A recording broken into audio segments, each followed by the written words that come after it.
guys, so I found it, and let I just show you what it's just been all over the back of Mocha Rodeo for the last 2 or 3 corners. Chad Berthold, Michael Safiro, and Tate going at it.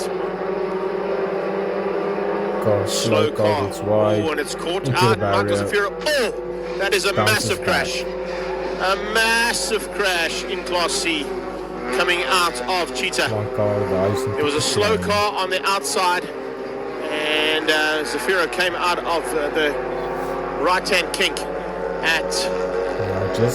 Just look at what happened here. Now that, I believe, is an engine from probably that car over there, maybe, but I'm not sure.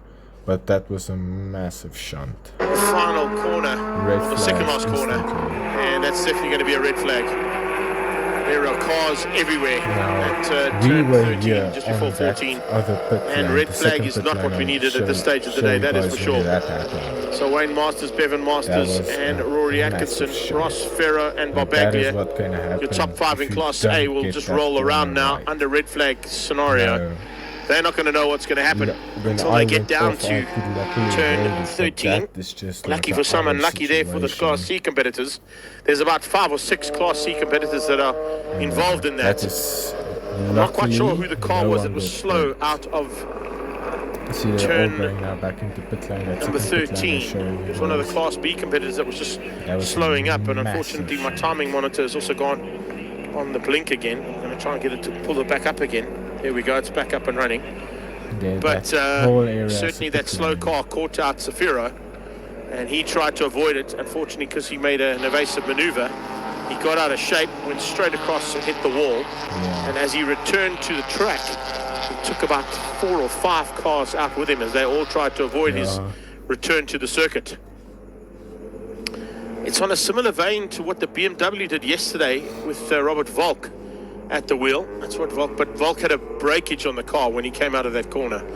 But I would assume it would be on a similar vein to what Robert Volk experienced. Let's have a quick look at the replay first and foremost, and then we'll tell you who's who there.